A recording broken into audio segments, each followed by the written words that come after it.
Hi guys, welcome to Chris Ryan Golf. You've joined me in the tailor-made fitting suite here at the Belfry, and we're going to do a video today looking at the driving, and more specifically looking at the point on that golf club where your ball makes contact. It is such an important part of driving the golf ball long and straight that people seem to just sort of ignore, okay? Where that ball makes contact with the face is something that people generally aren't aware of, and it's something that we really need to try and improve if you want to hit that ball further and, as I say, a bit straighter. If that ball is not going straight, let's say it's curving too much to the right, so it's got a left to right curve, commonly known as a slice or maybe a fade, and it's maybe missing target right, so it's right rough, right trees. Golfers are desperately telling us things like, oh, the face must be open, or no one coming across it, all these kind of things, and they generally tend to relate that ball flight to either where the club face is positioned and maybe whether that club is coming across the golf ball. Those two things can absolutely be responsible for why that ball is going out to the right.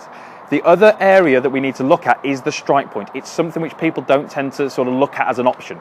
If we don't hit the middle of the golf club, the way that the golf club is actually designed to help you, but there is something called gear effect. Gear effect is basically the interaction between the club and the ball on a non-center hit. We get gear effect from high to low and also heel to toe. So let's say, for example, I have got a golf swing here, and as I make contact with this golf ball, my club face is pointing exactly where I want that ball to go. So the club face, we'd class that as square. It's exactly where I want that ball to go. As I hit the golf ball, my golf club is moving directly towards my target. So momentarily, at that point of contact, the club path is at my target. I've got an agreement. I've got the face pointing straight and I've got the path straight. That ball will only fly straight if the contact is dead center. If I miss the contact, either towards the heel or towards the toe, that ball will not fly straight, even though my golf swing was producing a lot of zero numbers, as we would call it on TrackMan. We'd get a zero path and zero face, okay? Even though I've created those zero numbers, the ball would have a curve if I missed the middle. That is really important to understand. So when you're practicing with your driver, that's at the range, practice area, it is a good idea to look at contact. I have got some face tape on here. That's going to give me a clear indication of where this ball is making contact when I hit this one in a minute. If you haven't got face tape, you can use something like a marker pen. You can just put a dot on the ball, face that backwards. It'll give you an indication where the ball is hit. Some of the drivers these days, because of the colour of their face, you can actually just clean the face and you'll see where the ball is impacting. It's going to give you some good information. Let me go and hit one. So, a bit of pressure on this one now. I've got to try and hit the middle.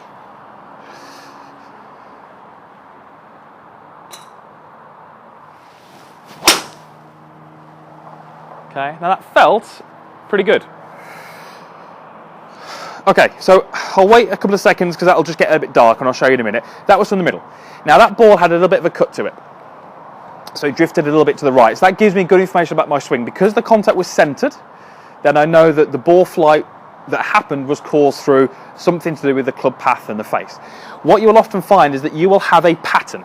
You will be hitting that ball maybe towards the heel, maybe towards the toe, maybe towards the bottom, maybe towards the top. We need to address that. Before we really start to look at the golf swing mechanics and what's happening through impact, we need that strike to be a little bit more centered. That could be a case of adjusting the setup, it could be a case of adjusting the tee height, it could just be being aware of where your current contact point is and moving it. Golfers on the whole are generally quite surprised when we put this face tape on, they hit a couple of shots, they look at the patterns. It's surprising how many golfers out there are not hitting the middle, they're hitting non-center contacts. So if I just bring that a bit closer now, you'll see where that made contact. Hopefully you can see that in the camera there, pretty much right in the middle there. So that was, to say, a pretty decent contact. So I'm just going to hit another one, and I'm going to try and see if I can hit this a little bit off center. Okay.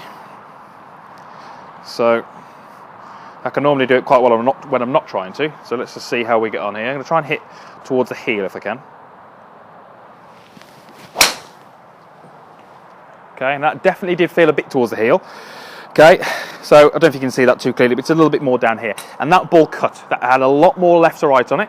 However, that was due to the contact point, not due to my swing. And that's really, really important. There's too many golfers out there making swing adjustments for things that aren't actually happening. Okay, we see it on the course. Ball flight is X, and then they make a certain change to try and fix it, and it can be down to that contact point. If we bring that a bit closer now, you can see that was a little bit more down towards the heel, a little bit lower, a little bit more to heel, and that's what caused that ball to cut, not the swing shape. So really, really important that when we're practicing, we have got some way of telling where that ball is making contact on the club face. It's going to make a massive difference to your practice sessions. It's going to make a massive difference to your ball flight and hopefully your distance as well.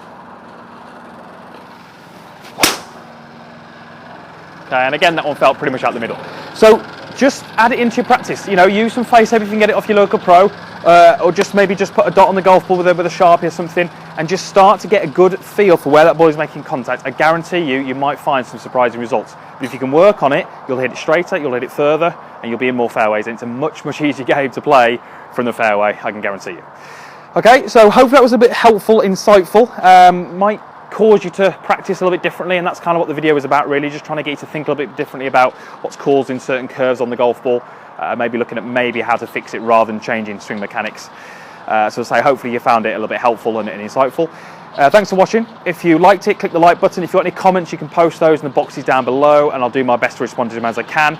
And if you haven't done already, then please subscribe to my channel. It's absolutely free to subscribe. It just means that you'll get an email notification when I upload a video, and hopefully you won't miss any of the content that I'm uploading. Okay, so thanks again for watching, and we will see you again next time.